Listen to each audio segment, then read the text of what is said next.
Hello everyone, welcome to Khanna lectures. तो आज हम 6th क्लास साइंस का chapter components of food discuss करेंगे। तो कंपोनेंट्स ऑफ फूड में हम फूड के डिफरेंट कंपोनेंट्स देखेंगे। तो फूड के कंपोनेंट्स है सबसे पहले न्यूट्रिएंट्स है और डाइटरी फाइबर्स है और वाटर है। तो न्यूट्रिएंट्स में कार्बोहाइड्रेट्स, फैट्स, प्रोटीन्स और मिनरल्स एंड विटामिन्स आते हैं। तो आप एक बार में वैरायटी के खाने खाते हो, जैसे चपाती और भिंडी की सब्ज़ी, चावल के साथ दाल और बैंगन की सब्ज़ी, इडली डोसा के साथ कोकोनट चटनी, चावल के साथ फ़िश करी या फिर कोई और सब्ज़ी जो आपको पसंद हो। आप अपनी फेवरेट सब्ज़ी कमेंट कर सकते हैं।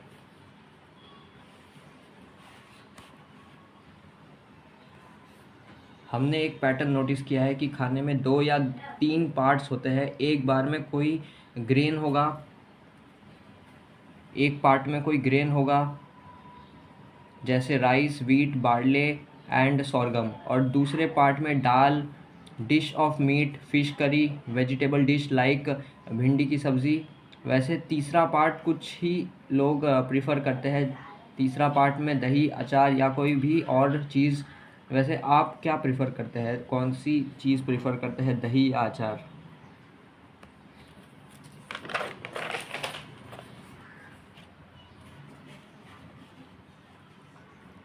Y do we need to eat different food items? Major nutrients जो फूड में प्रेजेंट होते हैं वो है carbohydrates, proteins, fats, vitamins and minerals. लेकिन इस चैप्टर में हम carbohydrates, proteins, fats, vitamins and minerals के साथ साथ हम वाटर एंड डाइटरी फाइबर्स के साथ की इम्पॉर्टेंस भी समझेंगे, क्योंकि न्यूट्रिएंट्स के साथ साथ फूड में डाइटरी फाइबर्स एंड वाटर भी प्रेजेंट होते हैं।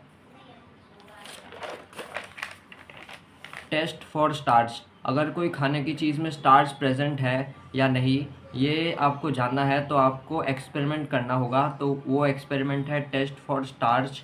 तो सबसे पहले हम एक टेस्ट ट्यूब लेंगे। टेस्ट ट्यूब में हम वो फूड आइटम डाल देंगे और वो फूड आइटम में हम 2 to 3 drops of dilute iodine solution डाल देंगे। और 2 to 3 drops of dilute iodine solutions अगर हम उसमें डालने के बाद अगर वो सॉल्यूशन ब्लू ब्लैक कलर का हो जाता है तो इसका मतलब ये है कि उसमें स्टार्च प्रेजेंट है। टेस्ट फॉर प्रोटीन, अगर आपको जानना है कि खाने में प्रोटीन है या नहीं तो आपको ये एक्सपेरिमेंट करना पड़ेगा। तो हम एक टेस्ट ट्यूब लेंगे। टेस्ट ट्यूब में हम वो खाने का आइटम रखेंगे जिसमें हमें ऐसा लगता है कि उसमें प्रोटीन है। तो उस खाने के आइटम को हम टेस्ट ट्यूब में डालने के बाद हम उसमें 10 drops of solution of caustic soda डालेंगे। फिर हम उसमें 2 drops of solution of copper sulphate डालेंगे। तो ये एक्सपेरिमेंट करने के बाद अगर हमारा सॉल्यूशन वॉयलेट कलर का हो जाता है तो इसका मतलब है कि उस फूड आइटम में प्रोटीन प्रेजेंट है।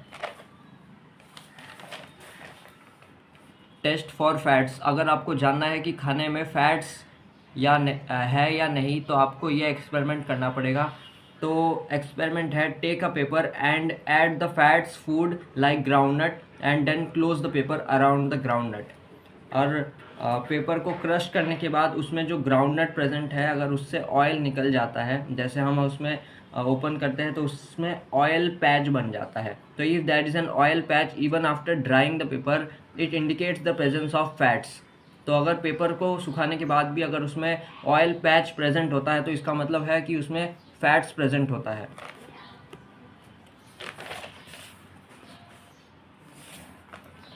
Carbohydrates mainly gives energy. तो अगर हमें क्वेश्चन आया कि मेनली एनर्जी कौन देता है तो उसका आंसर होगा carbohydrates. Fats sometimes gives even more energy. तो भले ही कार्बोहाइड्रेट्स मेनली हमें एनर्जी प्रोवाइड करता है लेकिन कभी कभार फैट्स हमें ज़्यादा एनर्जी प्रोवाइड करता है कार्बोहाइड्रेट से भी ज़्यादा। Carbohydrates are also called as energy giving foods. Carbohydrates को हम एनर्जी गिविंग फूड्स भी कहते हैं। जो मेनली एनर्जी आता है वो कार्बोहाइड्रेट से आता है, इसलिए हमें इधर हमने लिखा है कि कार्बोहाइड्रेट मेनली गिव्स एनर्जी। उसके बाद हमारे पास है proteins helps in growth and maintenance. जो प्रोटीन है वो ग्रोथ एंड मेंटेनेंस के लिए यूज़ होता है। Proteins are also called as body building foods. Proteins को हम बॉडी बिल्डिंग फूड्स कह सकते हैं। Dietary fibres help in removal of undigested food from our body. तो डाइटरी फाइबर्स जो है वो फ्रूट्स एंड वेजिटेबल्स में प्रेजेंट होता है, तो वो हेल्प करता है अनडाइजेस्टेड फूड को रिमूव करने में, जो हमारे बॉडी में प्रेजेंट होता है। फिर हमारे पास है water. Drinking more water helps to maintain the body temperature and also helps in removal of the waste in the form of sweat and urine. तो ज़्यादा पानी पीने से हमारे बॉडी का टेम्परेचर मेंटेन रहता है, एकदम ज़्यादा नहीं हो सकता और कम भी नहीं हो सकता। और जो एक्सेस अमाउंट ऑफ वेस्ट है वो भी यूरिन और स्वेट के फॉर्म में रिमूवल हो जाता है, जो कि वाटर ही है 99%। फिर हमारे पास है विटामिन्स एंड मिनरल्स के deficiency disease and description of deficiency disease. तो विटामिन्स में हमारे पास विटामिन ए है, जो कि अगर हम अच्छे से खाएंगे तो हमारा गुड आईसाइट मेंटेन होगा, maintenance of good eyesight. Deficiency disease इसका है loss of vision, night blindness. Description of deficiency disease है इसका poor vision, loss of vision in darkness, darkness मतलब night, sometimes complete loss of vision. Vitamin B one का deficiency disease है beriberi. Description of deficiency disease इसका है weak muscles and very little energy to do work.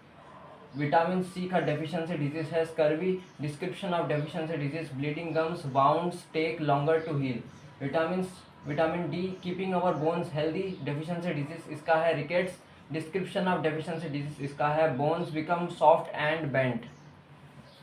Vitamins ख़त्म हो गया। उसके बाद हमारे पास है मिनरल्स के डेफिशिएंसी डिजीज़ और डिस्क्रिप्शन ऑफ डेफिशिएंसी डिजीज़। तो कैल्शियम का डेफिशिएंसी डिजीज़ है bones and tooth decay. Description of deficiency disease है weak bones, tooth decay. Iodine का डेफिशिएंसी डिजीज़ है गॉइटर और डिस्क्रिप्शन ऑफ डेफिशिएंसी डिजीज़ है glands in the neck appear swollen, mental disability in children.